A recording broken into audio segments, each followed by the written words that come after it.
21, do a great job pedaling the car. I would, and it was.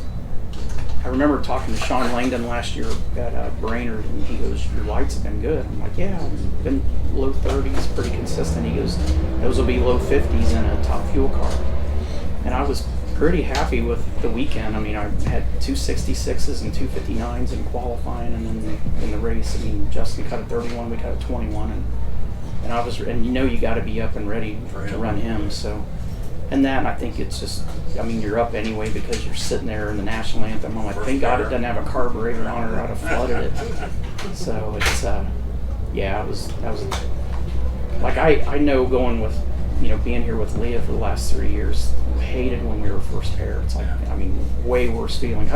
Second pair, it's a whole different deal. Second pair on back, it's a whole different deal than that first pair run.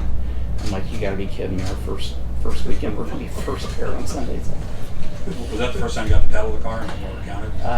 Fuel car. Yeah. That alcohol car we pedaled.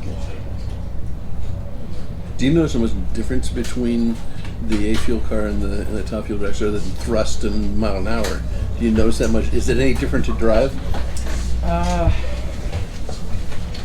Maybe too early for me to give you the best answer for it. I mean, you hit on the two biggest things. I mean, obviously it leaves harder. It doesn't leave that much harder than the A fuel car, but it just continuously pulls through the whole run, where the A fuel car at 600 feet, it's got the bulk of the work done. It's still pulling and still gaining speed, but and it's just a way different feeling when you hit the gas. I mean, but driving it, for the most part, at least to this point through where I'm at right now, the driving part's pretty similar, but you just know that if you have to start moving the pedal around, that it gets expensive and ugly really quick if it doesn't work right. So, do you have a preference yet for? Way too early for that. Everybody always asks. They've asked for years, what's your favorite car to drive? And I said, whichever one I'm driving that day. So it doesn't matter whether we're running the Munchkin or Fort Wayne, or if I'm racing with my dad in a TQ or whatever. I like it all. It's trying to compare cars is worthless to me because I've driven so many, honestly. And there's something about every car that you drive that is unique. That's like that makes it unique and cool. So they all have their aspects that make it. But that seat of the pants is applicable to all cars you drive. Yeah, and it's not something that's taught. It doesn't matter how many. You can't watch videos to do that. I mean, you can learn strategies, but the seat of the pants deal, you either got it or you don't. So. Which is a whole different thing. A whole different thing in a dragster, right? I mean, way longer wheelbase than anything you ever drove. Yeah, but it steers like an Indy car, basically. I mean, even though it's way longer, obviously, but the way the steering ratios are and everything, and as far as how much you move the wheel, and for small corrections, that part's very similar. But I can tell you from going to that car last year and running Matt's car at IRP last year, the funny car is like driving a wing sprint car. But it's like driving a wing sprint car, and you know how they have a hydraulic ram to move the wing. It's like sliding the wing back to the trunk. We call it trunking it. It's like sliding the wing all the way back and going to Port Royal or Williams Grove. And it just, the further you get down there, the wider the nose feels like it gets. So it's like, but when I drove that, the first run, it washed out and pointed me out to the wall. And I just didn't steer it enough. But I steered it like I would the dragster. And you got to wind it up more. So it's like, well, yeah, I know what this feels like now. So I'm probably better suited for that than this, in all honesty. But I thought you hated the funny car, then you felt close. I don't want anything to do with it. I didn't want to drive this. But Hagen and Caps at Caps Championship speech 2 years ago, he was wearing me out about it. Hagen's kicking me under the table with his cowboy boots. I mean, I have bruises on my leg. But Hagen, ever since we started this program, he's like, when are you going to drive it? When are you going to drive it? When are you going to drive it? I'm like, I'm not. You're driving it. I'm going to watch. Well, you sat in Jerry Selzy's car, right? I sat in Selzy's car at the shop, and I mean, it's 70 degrees in there, and as soon as they put the lid down, I started sweating like it was 105 out and 90% humidity. And he's just laughing about it. I'm like, there's no way I could drive one of these things. And so fire suit on top of that. Yeah, I kind of wrote it off, but a year ago at Gainesville, Leah and I for Christmas got my dad a day with Frank. And he didn't do the full school deal. He just showed him enough how to drive it and just let him go run laps all day. And So I don't know, probably a month before we did it, I'm like, shit, if I'm going to be there all day and got to watch, I might as well drive something. So I thought, well, Hagen and Caps have been wearing me out about the funny car. I'll see if I can drive Frank's car. And if I can't do it, I can't do it, and there won't be anybody there, and it won't be that embarrassing. So I made 4 or 5 runs in it there, and it's like, I might be able to do this. I might try it. So, but I only committed to doing 1 day, and I served my time. I'm done. So.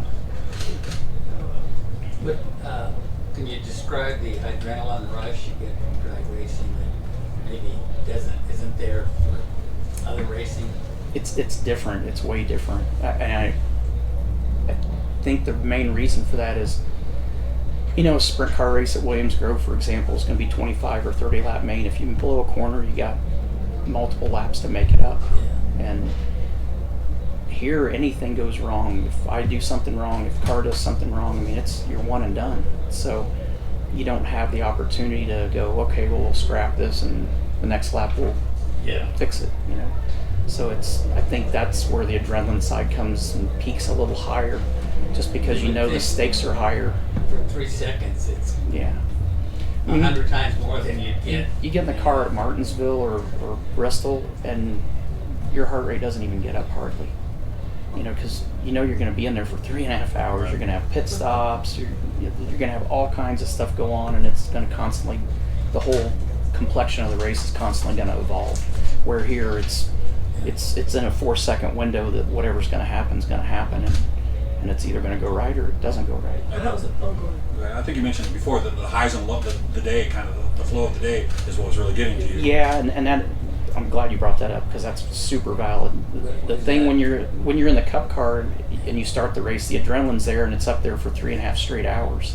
Where when you're here, it's up for the run. Then when you come back, then you lose that adrenaline, and then then it comes back up when you run the next time. Well, if you do that, if you make it through to the finals on Sunday, and you've went through that cycle, you physically are exhausted and mentally exhausted because of the peaks and valleys and that's super valid. I don't remember it enough. I've mentioned it a couple times, but that is You the mentioned most. last year at Vegas, Yeah, and truly, I feel like that's one of the biggest aspects of this that people don't realize People don't get it, of how adrenaline affects your body. They know what it does when it comes up, but they don't realize the backside of the cycle, and you're doing that cycle multiple You're more times. exhausted from drag racing than you are sitting in a I wouldn't say I'm more exhausted, but you think about it. If you run all 4 rounds on Sunday and it goes down all 4 rounds, you're going to drive the car literally on the racetrack, less than 16 seconds on the run. You get out of a car where you've ran 500 miles and you feel exactly the same. It's like, how can you feel that tired? And what is it, 3 miles then? Less than 3 miles in all reality that you're driving in these cars. But a lot of it is that I feel like is the adrenaline side of it, and how you builds up and then it comes down when you come back to the pit, and then it builds up, comes back down. It doesn't do that in the Cup car. You kind of get up there, and I don't think you get quite as high, but you get up there and you just kind of level off and maintain for the whole day. But let's go back to the one and done thing. You either do perfectly or you're gone. How's that fit with your own personality? You don't. I'm not used to it. I won't say that I don't like it, but I'm definitely not used to it.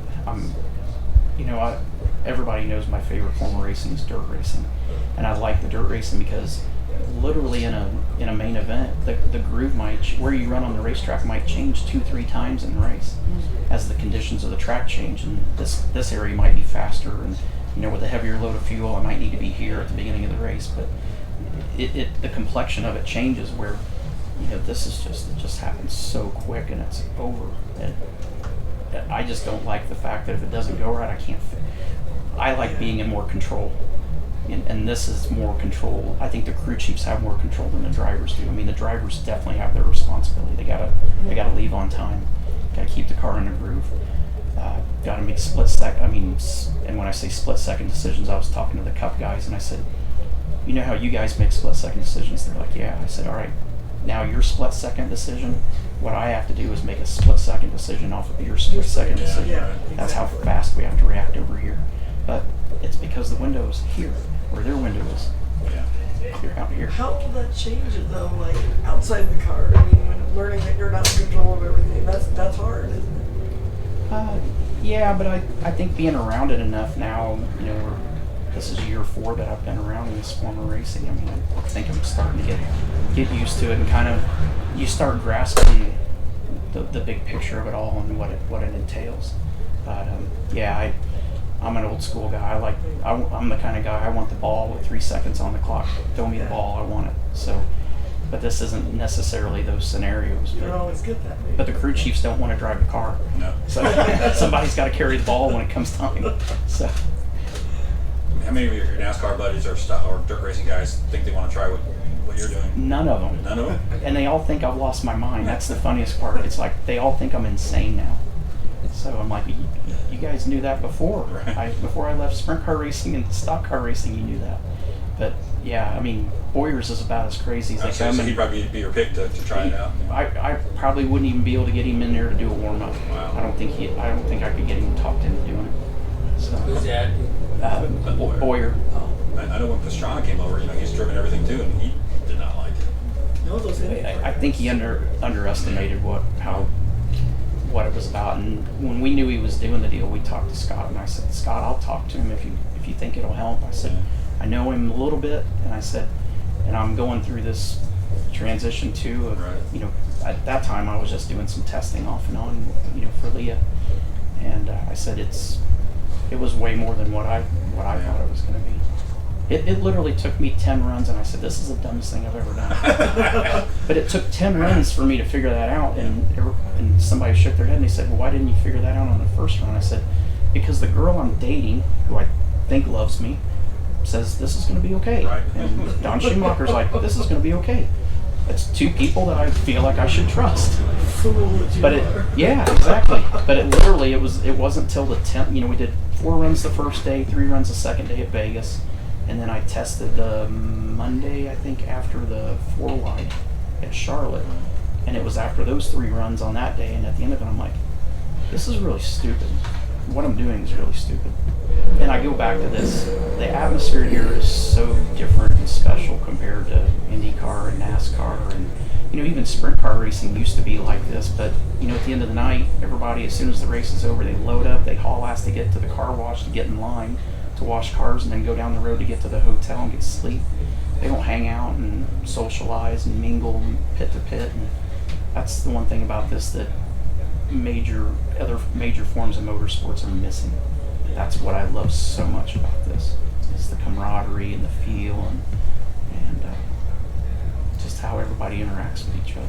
Any idea how long you'd like to stay in drag racing? Listen, I was just hoping I was still going to have a job after Gainesville. So, I mean, I'm literally, I think if you ask Leah, she's got a different idea than what I have, but I mean, literally on my radar right now, I'm just driving this car until she's ready to come back. As soon as she's ready to come back, I'm going to get out of her race car. I don't care if it has my name on it. I don't care if the trailer has my name on it. That's her race car. That's her race team over there. So I'm just filling in. Get you another one. I'll start a GoFundMe account, and I'll expect to see your payment. There you go. Yeah, it's easy to do. It just takes money. So. Do you feel that you've learned anything in drag racing that you can translate into your other teams in terms of in terms of fan participation as there is here? I tell people, I think, and I hate to say it because you don't want to hurt the racetracks, but I think it's 10 times better to watch a NASCAR race on TV, because you get to see the telemetry, you get to hear the radio chatter, in cars, you get to see turned into a replays. TV show. Yeah. And I think Fox does a great job of broadcasting drag racing, but it's 10 times better to be at a drag race than to just watch it on TV.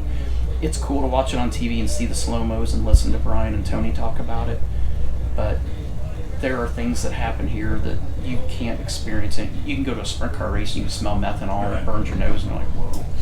You come here and you watch the people. I mean, I literally watched a guy with a trash bag, like a big black trash bag down at the drum, and he's capturing the fumes and balled it up and tied it in a knot. And then this is how stupid I am. I got so fascinated by it. I'm like, you think by the time he gets home it smells like the inside of a trash bag? You know how a trash bag smells? I'm like, does it smell like fumes or does it smell like a trash bag by the time he gets home? People with mason jars will do the same thing. They put it over the end of the header. Berserko used to do that. But you'll never It's see good. You sent me anybody. one. It's no like. You never see anybody at a sprint car race just intentionally stand behind a sprint car to smell methanol fumes. You need the scratch I and don't think sniff. it's real bright to see people do that here either. Well, you notice now that when there are warm-ups that a crowd goes from one car to another to be on every warm-up. But the other thing that I think is funny too is there'll be 40 people standing back there. Like Hagen's car is the perfect example. This car, it's all blowing back. Hagen's car, it's blowing right to the fans. In the first 5 seconds, they go from 40 people Scattered. to 20 people. The next 5 seconds, they go from 20 people to 10 people. And at the end of it, you might have, at the most, I've seen 5 people behind the car at the end of the warm-up. But yeah, they either got a gas mask or they are just diehard. And I'm like, man, I don't know what you do for a living, but you got to be a badass. You don't sit in a cubicle, whatever you do. No. So, When you first heard a fire up and Leah hit the pedal, did you jump? Did you? oh God, yeah. Yeah. Yeah. Not anymore. Oh, I still jump a little bit. So I can tell you it's way better to be in the car during the warm-up than it is to be outside the car during the warm-up. So, yeah, I'm pretty excited. I'm very passionate about Mobile One, obviously. We've had a great partnership with them. My grandfather used to deliver mobile gas when I was a little kid. I worked for him for 33 years. I remember being on spring break, and one night during the week, my grandfather would let me go on the fuel route with him. And if I made it to the second stop before I fell asleep, that was a good night. But I mean, I sleep like a baby riding beside him in the fuel truck delivering fuel. But I think part of what makes this weekend really cool too is we're the first professional team that's going to debut the paint scheme. Yeah, what other cars? It was supposed to debut at Sebring. Oh, okay. And so I'm hoping that the lady that said, hey, let's run this at Pomona, I hope she doesn't get in trouble with Mobile, but I feel very honored that I get to be the first person to debut the 50th anniversary scheme. That's cool. It's going to be neat to go through the year and see all the Mobile teams that get to run it and what variations they have of it. So it's that black and gold theme for the year. That's,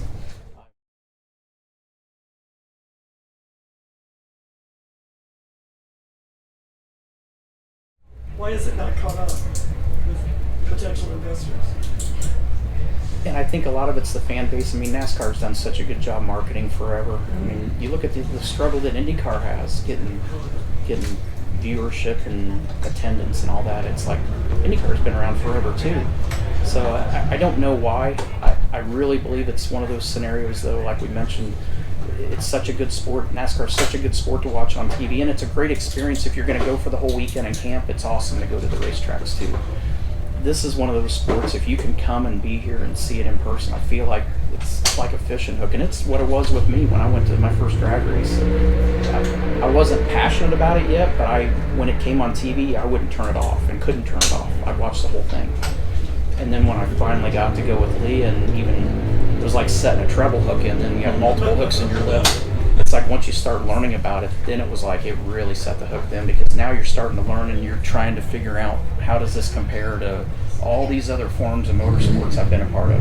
But it really doesn't. This is like Tattoo should walk out of that trailer in a white tuxedo and yell for the boss to look for the plane. It's on its own island over here, but the way the access that NHRA gives the fans, the fan experience, and last year we got a little bit of a taste of it.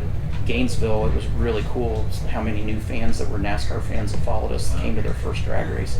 And they're like, we had no idea that it was like this. And I said, I know. And you can't tell people, you can't explain it to them. You're like, you just got to come one time. And if you come one time, you're not going to not come back. This is just a different deal. You know, sprint car racing, you can go buy a pit pass. You can be in the pits if you want to be in the pits. Hell, NASCAR anymore, if somebody was like, hey, can you get us hot passes? I'm like, for what? They don't practice. They're not cars driving in and out of the garage. You're not watching them work on it in there. They get them out, they unload them, they send them through tech, they bring them back to the garage, they take them out on pit road, they do their practice on pit road, qualify on pit road, bring them back, put covers on them. That's it. So paying for somebody a hot pass, that's a waste of money. So I tell all of our partners, like, don't give pit tours. It's not worth it. You're going to look at, unless you're going to go inside and get a trailer, a tour of the inside of the haulers. but you're not going to see anything in the garage areas anymore. So that's where this experience, I mean, to see somebody that's got a car at home that they like tinkering with and watch these guys tear it down and have it ready to start in 45 minutes. Where in the world can you go and see that happen? They're not going to build a NASCAR. They don't build a NASCAR motor that quick, and would never try to build it that quick. But these guys have to do it that fast. And so for these kids and young people that are trying to cultivate into motorsports, for them to be able to see that and see these guys doing it and how choreographed it is, that is what no other form of motorsports can offer that. And that's why I'm like, you just got to get there one time. I'm like, oh, we don't know. I'm like, yeah, trust me, I was that guy too. Then I went the first time, and when it shook my insides and I left and I was car sick, I'm like, why am I car sick? And it's without driving anything.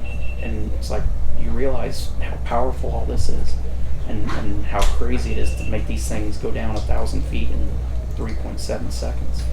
So, is there any other classes you've noticed within drag racing besides the nitro classes that's caught your attention? Have you had the time? The one that has caught my attention that I want nothing to do with is Pro Mod.